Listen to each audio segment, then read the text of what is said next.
தலைவர் கார்கே, தலைவர் கார்கே, அமைச்சர் சி வி கணேசன், அமைச்சர் சி வி கணேசன், தலைவர் செல்வ பெருந்தகை, தலைவர் Selva Perunthagai.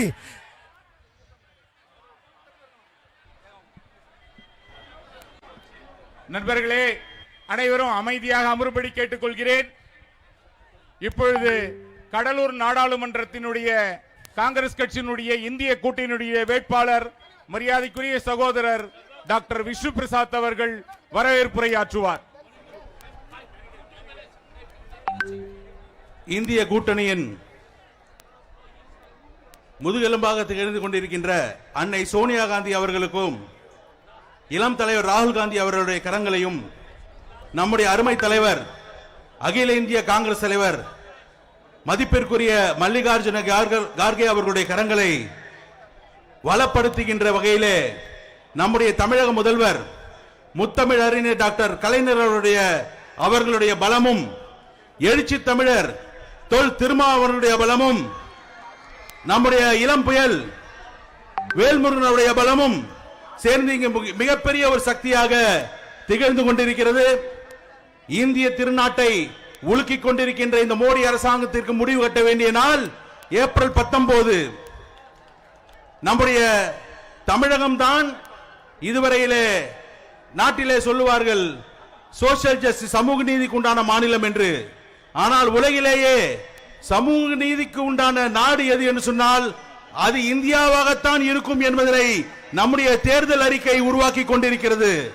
S, Tamil Nadu is a state of social justice, but now India alliance has proved that Indian country is a nation of social justice.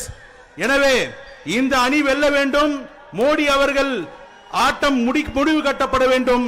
எனவே உங்களுடைய பொன்னான வாக்குகளை, முத்தான வாக்குகளை, மணியான வாக்குகளை கை சின்னத்திலே தாருங்கள். உங்களுடைய இந்தியா கூட்டணி வேட்பாளராக கடலூர் நாடாளுமன்றத்திலே நான் கை சின்னத்திலே போட்டியிடுகின்றேன். உங்களுடைய ஆதரவை தாருங்கள் என்று உங்களுடைய பாதங்களை தொட்டு கேட்டு விடைபெறுகிறேன். நன்றி, வணக்கம். அடுத்ததாக மாண்புமிகு தமிழக அமைச்சர், திராவிட முன்னேற்ற கழகத்தினுடைய முன்னோடி தலைவர்களில் ஒருவரான திரு சி வி கணேசன் அவர்கள் உரையாற்றுவார்.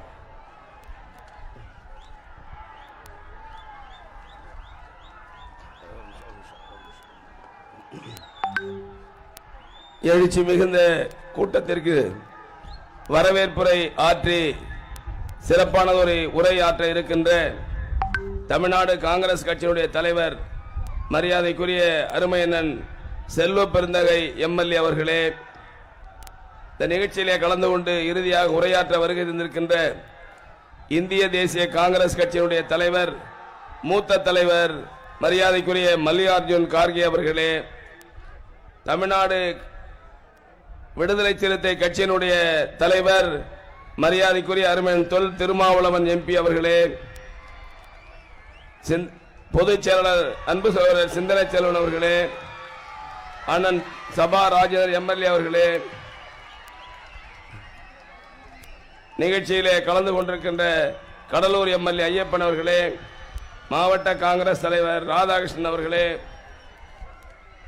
மரியாதைக்குரிய தமிழக வாழ்வுரிமை கட்சியினுடைய தலைவர் அருமை அண்ணன் திருமாவளவன் அவர்களே, தமிழ்நாடு காங்கிரஸ் கட்சி தலைவர் திலகர் அவர்களே, முன்னாள் காங்கிரஸ் தலைவர் மரியாதைக்குரிய அண்ணன் KS அழகிரி அவர்களே, முன்னாள் காங்கிரஸ் கட்சியினுடைய தலைவர் அண்ணன் திருநாவுக்கரசு அவர்களே, முன்னாள் காங்கிரஸ் கட்சி தலைவர் அண்ணன் கிருஷ்ணசாமி அவர்களே, மரியாதைக்குரிய இந்த தொகுதியிலே கடலூர் நாடாளுமன்ற தொகுதியில் போட்டியிடுகின்ற காங்கிரஸ் கட்சியினுடைய வெற்றி வேட்பாளர் மரியாதைக்குரிய அன்பு தம்பி MK விஷ்ணு பிரசாத் அவர்களே, காங்கிரஸ் கட்சியினுடைய பொதுச் செயலாளர் அஜய்குமார் அவர்களே, ஸ்ரீவல்லா பிரசாத் அவர்களே, மரியாதைக்குரிய அண்ணன் மணிரத்னம் அவர்களே, தனிகாச்சலம் அவர்களே, விஜயன் அவர்களே, செல்வம் அவர்களே, சபா பாலமுருகன் சேர்மன் அவர்களே, இன்ஜினியர் சிவகுமார் அவர்களே மற்றும் மேடையில் இருக்கின்ற அனைத்து முன்னோடிகளே, உங்கள் அனைவருக்கும் வணக்கம். நடைபெறுகின்ற இந்த நாடாளுமன்ற தேர்தலில் இந்திய கூட்டணியை உருவாக்கிய பெருமை நம்முடைய தமிழ்நாடு முதலமைச்சர் அண்ணன் முத்துவேல் கருணாநிதி ஸ்டாலின் அவர்களை சாரும் என்பதை இந்த நேரத்தில் நான் தெரிவித்துக் கொள்ள விரும்புகின்றேன். நம்முடைய தலைவர் டாக்டர் கலைஞர் அவர்கள் நேருவின் மகளே அவர்கள் நிலையான ஆட்சி தருக என்று சொன்னார்கள். ஆனால் இன்றைக்கு நம்முடைய தலைவர் அவர்கள் ராகுல் காந்தியே வருக விடியலாட்சி தருக என்று சொல்லக்கூடிய ஒரு தலைவராக நம்முடைய தலைவர் இருக்கிறார். ஆகவே இந்த கூட்டணி இந்திய கூட்டணி மிகப்பெரிய பலம் வாய்ந்த கூட்டணி. அண்ணன் ராகுல் காந்தி அவர்கள் பல்வேறு சலுகைகளை இந்த தேர்தல் அறிக்கையை வழங்கியிருக்கிறார்.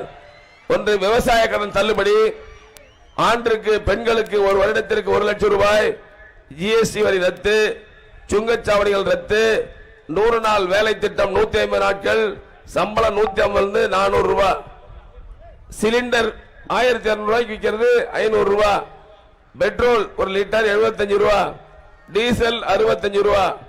நம்முடைய மாண்பு முதலமைச்சர்கள் அதாவது காலை உணவு திட்டத்தை கொண்டு வந்து இன்றைக்கு இந்தியா முழுவதும் கொண்டு செல்லக்கூடிய அளவிற்கு உலக நாடுகளே கனடாவில் இன்னைக்கு கொண்டு வரக்கூடிய ஒரு திட்டம் கொண்டு வந்திருக்கு. நான் இந்த நேரத்தில் தெரிவித்துக் கொள்ள விரும்புவது, நம்முடைய மாண்புமிகு முதலமைச்சர்கள் சொல்லி இருக்கிறார்கள், தமிழ்நாட்டில் 39, பாண்டிச்சேரி 40 இடங்களிலும் முத்துவேல் கருணாநிதி ஸ்டாலின் ஆகிய நான் தான் போட்டியிடுகிறேன், அனைவரையும் வெற்றி பெற வைக்க வேண்டும் என்று சொல்லி இருக்கிறார்கள். நம்முடைய கடலூர் நாடாளுமன்ற தொகுதியில் போட்டியிடுகின்ற டாக்டர் விஷ்ணு பிரசாத் அவர்கள் குறைந்தபட்சம் 3 லட்சம் வாக்குகள் வித்தியாசத்தில் வெற்றி பெற வைப்போம் என்று கேட்டு விடைபெறுகிறேன். நன்றி, வணக்கம். அடுத்ததாக விடுதலை சிறுத்தைகள் கட்சியினுடைய தலைவர் தொல் திருமாவளவன் அவர்கள் உரையாற்றுவார்.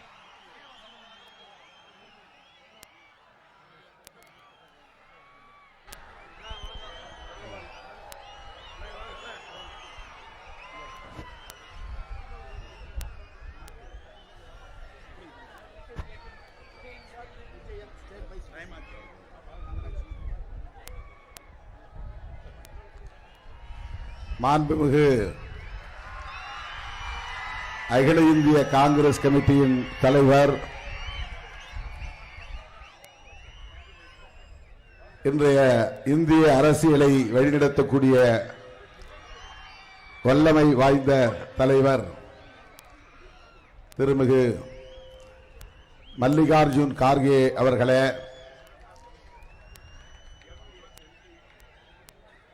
நம்முடைய தொழிலாளர் நலத்துறை அமைச்சர் அண்ணன் சி.வே. கணேசன் அவர்களே, தமிழ்நாடு காங்கிரஸ் கமிட்டியின் தலைவர் அன்பு சகோதரர் செல்வ பெருந்தகை அவர்களே, மேனாள் தமிழ்நாடு காங்கிரஸ் கமிட்டியின் தலைவர் அண்ணன் கே.எஸ். அழகிரி அவர்களே, கடலூர் நாடாளுமன்ற தொகுதியின் வெற்றி வேட்பாளர் அண்ணன் விஷ்ணு பிரசாத் அவர்களே,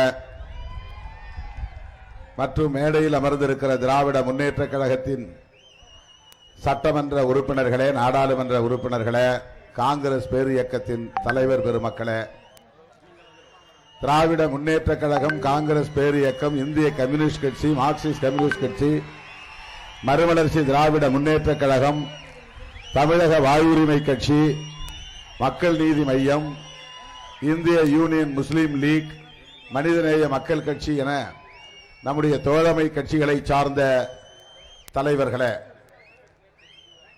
வாக்காளர் பொதுமக்களே, என் உயிரின் உயிரான விடுதலை சிறுத்தைகளே, உங்கள் அனைவருக்கும் என்னுடைய பணிவார்ந்த வணக்கத்தை தெரிவித்துக் கொள்கிறேன். கார்கேஜி அவர்கள் உடனடியாக விமானம் பிடித்து மீண்டும் அவர் வேறு மாநிலங்களுக்கு செல்ல வேண்டியிருக்கிறது. நீண்ட நேரம் பேச இயலாது. ராகுல் காந்தி அவர்களின் தேர்தல் வியூகம் வெற்றி பெற வேண்டும். அவருடைய தேர்தல் வியூகத்திற்கு உற்ற துணையாக இருக்கிற தமிழ்நாடு முதலமைச்சர் மாண்புமிகு அண்ணன் தளபதி அவர்களின் தேர்தல் வியூகம் வெற்றி பெற வேண்டும். பிற மாநிலங்களில் எத்தனை தொகுதிகளில் காங்கிரஸ் வெற்றி பெறுகிறதோ இல்லையோ, தமிழ்நாட்டை பொறுத்தவரையில் 100 விழுக்காடு காங்கிரசுக்கு வெற்றி உண்டு. போட்டியிடுகிற அனைத்து தொகுதிகளிலும் காங்கிரஸ் வேட்பாளர்கள் வெற்றி பெறுவார்கள். தமிழ்நாட்டில் 40க்கு 40 திராவிட முன்னேற்ற கழகத்தின் தலைமையிலான மதசார்பற்ற முற்போக்கு கூட்டணி இந்தியா கூட்டணி மாபெரும் வெற்றியை பெறும். ராகுல் காந்தி அவர்களின் கரங்களை இறுக பற்றியிருக்கிறார் அண்ணன் தளபதி அவர்கள். ராகுல் காந்தி அவர்கள்தான் இன்றைக்கு முற்போக்காக சிந்திக்கிறார். புரட்சியாளர் அம்பேத்கர் அவர்கள் வகுத்தளித்த அரசமைப்பு சட்டத்தை பாதுகாக்க வேண்டும் என்கிற புரிதலை கொண்டிருக்கிறார். சமூக நீதியை நிலைநாட்ட துடிக்கிறார். பாசிச பாஜக அரசை வீட்டுக்கு அனுப்ப வேண்டும், மோடி அரசை விரட்டியடிக்க வேண்டும் என்பதில் உறுதியாக இருக்கிறார். அந்த கருத்திலே 100 விழுக்காடு உடன்பட்டு நிற்கிற காரணத்தினால்தான் எத்தனையோ பல நெருக்கடிகளுக்கு இடையிலும் பாரதிய ஜனதா கட்சியை எதிர்த்து திராவிட முன்னேற்ற கழகத்தின் தலைவர் தமிழ்நாடு முதலமைச்சர் மாண்புமிகு அண்ணன் தளபதி ஸ்டாலின் அவர்கள் இன்றைக்கு காங்கிரஸ் கட்சியோடு தன்னுடைய பயணத்தை உறுதிப்படுத்தி இருக்கிறார். 2019 முதலாக ராகுல் காந்தி தான் அடுத்த பிரதமர் என்று சொன்னவர், துணிந்து சொன்னவர் தமிழ்நாடு முதலமைச்சர் அண்ணன் தளபதி ஸ்டாலின் அவர்கள். இன்றைக்கு நாடு மிகப்பெரிய ஆபத்தில் சிக்கி இருக்கிறது, மிகப்பெரிய தீங்கு சூழ்ந்திருக்கிறது. அதை நன்கு உணர்ந்தவர் நம்முடைய ராகுல் காந்தி அவர்கள். அதனால்தான் கன்னியாகுமரியிலிருந்து காஷ்மீர் வரையில் இந்த தேசத்தை தனது கால்களாலேயே அளந்தார். நடந்தார் என்பதை விட அளந்தார். கோடிக்கணக்கான மக்களை சந்தித்தார். தெற்கிலிருந்து வடக்கே, மேற்கிலிருந்து கிழக்கே என்று, கிழக்கிலிருந்து மேற்கே என்று இந்திய தேசத்தையே தன்னுடைய கால்களால் அளந்த வரலாற்று பெருமையை இன்றைக்கு ராகுல் காந்தி அவர்கள் பெற்றிருக்கிறார். தன்னை பிரதமராக்க வேண்டும் என்று அவர் கோரிக்கை வைக்கவில்லை. காங்கிரஸை வலுப்படுத்துங்கள் என்று அவர் சொல்லவில்லை. இந்த நாட்டை காப்பாற்றுங்கள் என்று மக்களிடத்திலே கோரிக்கை வைத்திருக்கிறார். ராகுல் காந்தி அவர்களின் குடும்பம் ஒரு தியாக குடும்பம் என்பதை நாம் அறிவோம். இந்திரா காந்தி அம்மையார் அவர்கள் மதசார்பின்மைக்காகத்தான் படுகொலை செய்யப்பட்டார். காந்தியடிகள் மதசார்பின்மைக்காகத்தான் படுகொலை செய்யப்பட்டார். அப்படிப்பட்ட ஒரு பேராபத்து சூழ்ந்துள்ள இந்த மண்ணில் எந்த பாதுகாப்பும் இல்லாமல் மிக இயல்பாக இந்தியா முழுவதும் நடைபயணம் மேற்கொண்டு மக்களை, கோடிக்கணக்கான மக்களை சந்தித்தவர் ராகுல் காந்தி அவர்கள். தன்னுடைய உயிருக்கு ஆபத்து இருக்கிறது என்றாலும் கூட அதையெல்லாம் பொருட்படுத்தாமல் பாரத் ஜோடோ யாத்ரா, இந்திய ஒற்றுமை பயணம் என்கிற ஒரு மகத்தான வரலாற்று பயணத்தை மேற்கொண்டவர். எனக்கு தெரிந்த வரையில் மக்கள் சீனம் அமைத்த மாவோவின் நெடும்பயணத்திற்கு பிறகு அரசியல் வரலாற்றில் ஒரு மாபெரும் பயணத்தை நடத்தி முடித்திருப்பவர் இளந்தலைவர் ராகுல் காந்தி என்பதை யாரும் மறுக்க முடியாது. அப்படிப்பட்ட அந்த பயணம் எதற்காக? தனிப்பட்ட குடும்ப நலனுக்காகவா? தன்னுடைய பதவிக்காகவா? காங்கிரசின் ஆட்சி அதிகாரம் பெற வேண்டும் என்கிற நோக்கத்திற்காகவா? இல்லை, இல்லை. பாசிச பாஜக அரசிடம் இருந்து இந்த நாட்டை காப்பாற்ற வேண்டும், இந்த மக்களை காப்பாற்ற வேண்டும். அதைவிட மேலாக புரட்சியாளர் அம்பேத்கர் அவர்கள் வகுத்தளித்திருக்கிற அரசமைப்பு சட்டத்தை பாதுகாக்க வேண்டும்.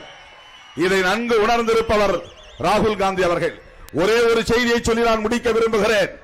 மதசார்பின்மை என்கிற ஒற்றை கொள்கைக்காக இந்த தேசிய காங்கிரஸ், ராகுல் காந்தியின் குடும்பம் மிகப்பெரிய தியாகத்தை செய்திருக்கிறது. 1976 மிசா வந்த போது கூட அரசமைப்பு சட்டத்தின் பிரியாம்பிள் என்கிற முகப்புரையை திருத்தி அதிலே சோசலிஸ்ட், செக்யூலர் என்கிற 2 சொற்களை இணைத்தவர் இந்திரா காந்தி அம்மையார். காந்தியடிகள் கொல்லப்பட்டது எதற்காக? அவர் மிக தீவிரமான இந்து பக்தர், ராம பக்தர். அவர் எந்த வகையிலும் இந்துக்களுக்கு எதிரானவர் இல்லை. ஆனாலும் ஏன் அவரை படுகொலை செய்தார்? ராத்துராம் கோட்சே ஏன் RSS அவரை படுகொலை செய்தது என்றால் அவர் மதசார்பின்மையை வலியுறுத்தினார். நான் இந்த ராம பக்தராக இருக்கலாம், நான் இந்துவாக இருக்கலாம், நான் இந்து பற்றாளனாக இருக்கலாம், ஆனால் இங்கே உருவாக இருக்கிற புதிய அரசு மதசார்பற்ற அரசாக இருக்க வேண்டும். அந்த கருத்திலே காந்தியடிகள் உறுதியாக இருந்தார். அந்த கருத்திலே ஜவஹர்லால் நேரு உறுதியாக இருந்தார். அந்த கருத்தில் புரட்சியாளர் அம்பேத்கர் அவர்களோடு நேருவும் காந்தியடிகளும் உடன்பட்டார்கள் என்கிற இந்த கருத்தை யாராலும் மறுக்க முடியாது. அதே கருத்தில் இந்திரா காந்தி அம்மையார் உறுதியாக இருந்ததனால்தான் பிரியாம்பிளில் திருத்தம் கொண்டு வந்தார், அமெண்ட்மெண்ட். அதை எதிர்த்துதான் சுப்பிரமணிய சாமி போன்றவர்கள் பிரியாம்பிளில் இருக்கிற சோசலிஸ்ட், செக்குலர் என்கிற 2 சொற்களையும் நீக்க வேண்டும் என்று வழக்கு போட்டிருக்கிறார். தோழர்களே, மதசார்பின்மை என்பதுதான் இந்த நாட்டின் மிக முக்கியமான உயிர் மூச்சு கோட்பாடு. செக்யூலரிசம், அந்த செக்யூலரிசத்திற்கு எதிரான ஒரு அரசு பாசிச பாஜக அரசு, மோடி அரசு இன்றைக்கு அறிவித்திருக்கிறார்கள். CAA நடைமுறைப்படுத்துவோம், சிவில் சட்டம், பொது சிவில் சட்டம் கொண்டு வருவோம். இதுவெல்லாம் யாரை அச்சுறுத்த, இந்திய அரசமைப்பு சட்டத்தின் பன்மைத்துவத்தை அச்சுறுத்த, ஆபத்து என்பது இஸ்லாமியர்களுக்கு என்று நாம் நினைக்கிறோம், ஆபத்து கிறிஸ்தவர்களுக்கு என்று நினைக்கிறோம், ஆபத்து ஒட்டுமொத்த நாட்டு மக்களுக்கும் தான். எல்லாவற்றையும் விட அவர்கள் காங்கிரஸை அழிக்க துடிக்கிறார்கள் என்பதை விட, கம்யூனிஸ்டுகளை எதிர்க்கிறார்கள் என்பதை விட, திமுகவை எதிர்க்கிறார்கள் என்பதை விட, அவர்களின் முதல் எதிரி கான்ஸ்டிடியூஷன் ஆஃப் இந்தியா, புரட்சியாளர் அம்பேத்கர் அவர்கள் வகுத்தளித்த அரசமைப்பு சட்டத்தை நீர்த்து போக செய்வதற்காகத்தான் இந்த மோடி கும்பல் சதி செய்து கொண்டிருக்கிறது. அதை சரியாக நுட்பமாக புரிந்து கொண்ட தலைவர், இளம் தலைவர், முற்போக்கு சிந்தனையாளர், ஜனநாயக சிந்தனையாளர், மதசார்பின்மை சிந்தனையாளர், நாட்டுக்கு வேண்டிய மிக முக்கியமான தலைவர் ராகுல் காந்தி அவர்கள். ராகுல் காந்தி அவர்கள் அந்த ராகுல் காந்தியின் கரத்தை வலுப்படுத்த தமிழ்நாட்டை பொறுத்தவரையில், இந்திய அளவிலேயே தமிழ்நாட்டை பொறுத்தவரையில் மிக உறுதியாக நிற்பவர் நம்முடைய தமிழக முதல்வர் அண்ணன் தளபதி மு.க. ஸ்டாலின் அவர்கள். அவருடைய கரத்தை வலுப்படுத்துவோம். 40க்கு 40 தமிழ்நாட்டில் வெற்றி பெற வேண்டும். கடலூரிலே எனது அன்பு சகோதரர் விஷ்ணு பிரசாத் அவர்கள் 3-4 லட்சம் வாக்குகள் வித்தியாசத்தில் வெற்றி பெற வேண்டும். அவர் மிகச்சிறந்த பார்லிமெண்டேரியன். மிக அருமையாக கடந்த காலத்தில் 5 ஆண்டுகளில் அவர் ஆற்றிய உரைகளை நான் கேட்டு மகிழ்ந்திருக்கிறேன், வியந்திருக்கிறேன். மிக சரளமாக ஆங்கிலத்தில் உரையாற்றக்கூடியவர், நல்ல முற்போக்கு சிந்தனையாளர், மிக அருமையான ஒரு பார்லிமெண்டேரியன்.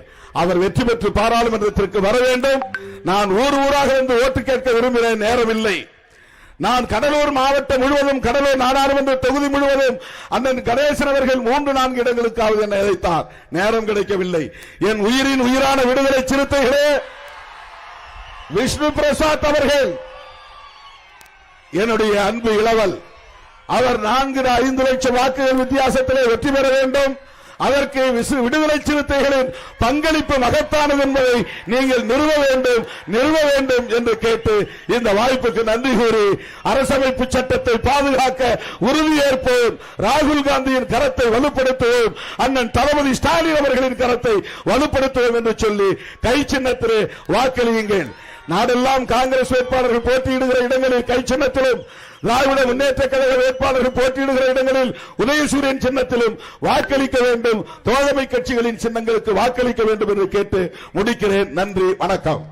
நமது சின்னம் கை சின்னம், நமது சின்னம்.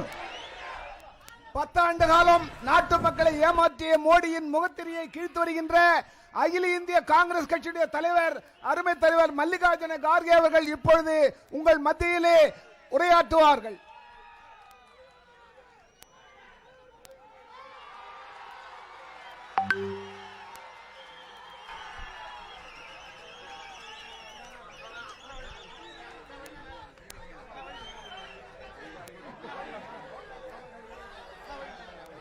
Dear brothers, who all sitting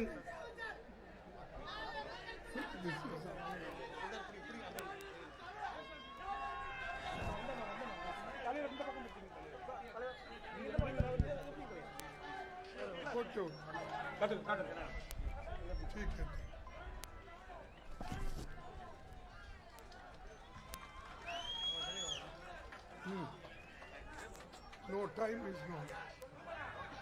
Thank you.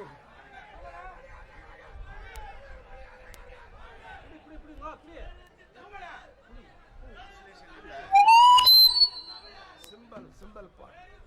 Okay.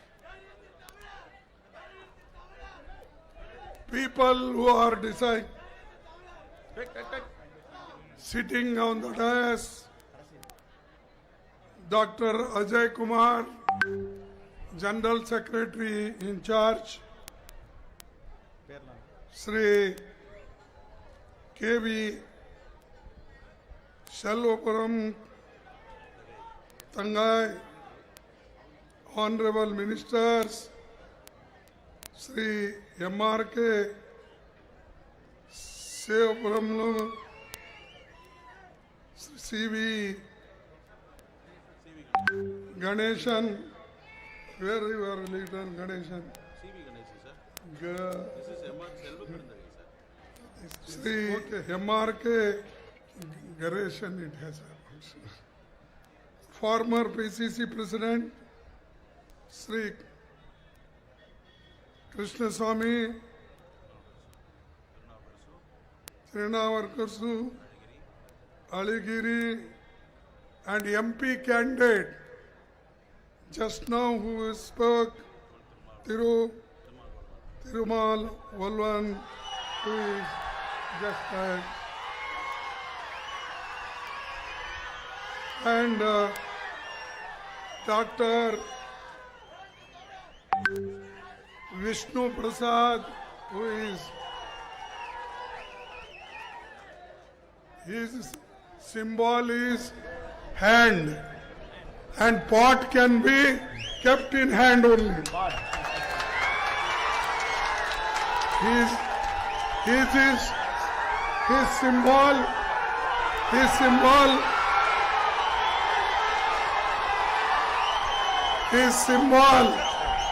hand. In hand, with hand only we can catch the pot. So both are there, then only we can carry the water.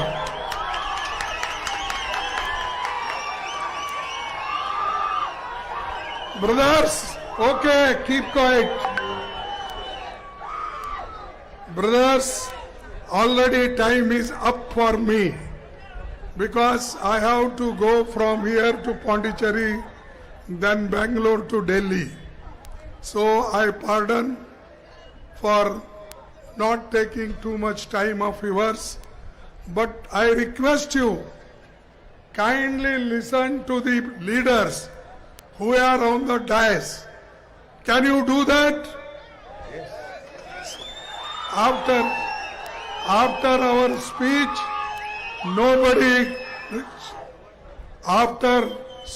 nobody leave, because I have to go, helicopter can't fly after 5:45. So in short, I am going to speak few words. In the beginning, I want to remember with reverence the towering figure of Sri Periyar and Bharat Ratna K. Kamaraj and Karunanidhi ji, whose dedication and sacrifice continue to inspire us. Indira Gandhi, Rajiv Gandhi had a special place in their heart for the people of Tamil Nadu. Tamil Nadu is known for its rich culture and heritage and the resilience of its people. Brothers, this gathering, a big gathering we are finding here, but what to do? We can see today's situation. BJP government at the center constantly undermines the elected government of Tamil Nadu. They are always harassing Tamil Nadu government,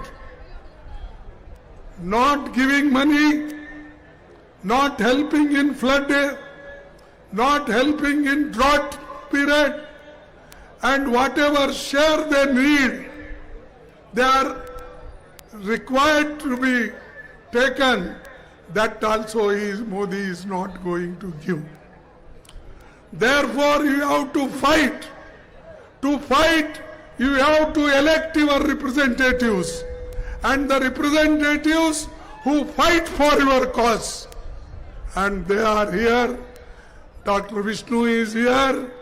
Our Thiruvanvelu, Tirumavalam is there. They always fight in the parliament, outside the parliament, wherever we request for agitation, he used to come.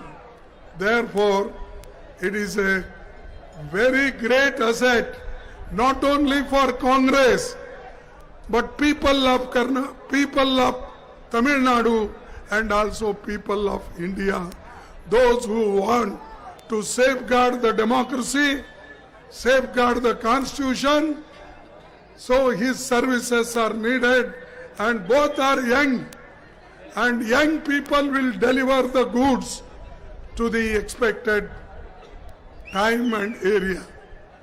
Brothers, the reduction in budgetary allocation and also continuous interference of the appointment of the governor, I have not seen. I have completed in parliamentary democracy, MLA, MP, Rajya Sabha member, I continuously elected for 53 years. But I have not seen such governors. First time I am seeing, for everything he interferes. The Vice Chancellor appointment and the budgetary allocation, the popular schemes, and he is harassing like Tamil Nadu government as if he thinks he is a king, and elected chief minister, elected chief minister and ministers are nothing. That's why this attitude will change. Only India Alliance Party will come into power. That's why we have to work hard. Next, I will also tell you, even in times of dire need, such during natural disasters and other things, the money will not come from Delhi. Despite facing numerous calamities, the centre is not going to give money. The people of Tamil Nadu have been consistently protesting against the imposition of NEET examination on the students of the state. However, it has fallen after 10 years of Modi and government. Definitely, if our government comes in the center, we will change this system and will encourage the Tamil Nadu's wish. Thirdly, you must also realize the Modi ji never stops talking his government's achievement. He has not achieved anything. He said many a times before becoming Prime Minister, after becoming Prime Minister, what he said? He said, मैं हर एक युवाओं को 2-2 करोड़ नौकरियां दूंगा. I will give 2 crores employment every year to all the youth. Has he given? 20 crores employment he should give according to his own promise. But he has not given. He said 15 lakhs rupees I will give every family bringing black money from outside. Where is that money? Who has taken? Whom it has reached? Such a liar, Prime Minister. And he claims, my government is good. Sabka saath, sabka vikas. Lekin yahan to sabka barbad. On ground, the picture is completely different. The prices of essential commodities have gone up. He is not caring for that. Unemployment is increasing. He is not caring. Farmers are suffering. Fertilizer prices are going up. Diesel price, petrol price, though the crude oil falls in the international market, he is increasing diesel, petrol, kerosene, gas, everything. And he takes, I will do better to poor people. And GST has also been imposed on essential commodities. Milk, atta, hospital beds, all such things he has put GST. You don't know you are paying for something, for children's pencil, children's coffee, children's chocolate, everything the GST is put. And he is taking that money, but he is not, anyway, he is not returning to our Tamil Nadu people. Therefore, if our government comes, we will revive Tirupur textile industry, handloom sector, and have disseminated by the flawed economic policies of Modi government. Modi government, he talks only always. Every time he says, he shows his chest. Meri 36 inch ki chhati hai. Means 56 inch his chest. Who is going to take that is note? Only we should call tailor and measure whether he has got 56 inch or not. Who bothers about your chhati,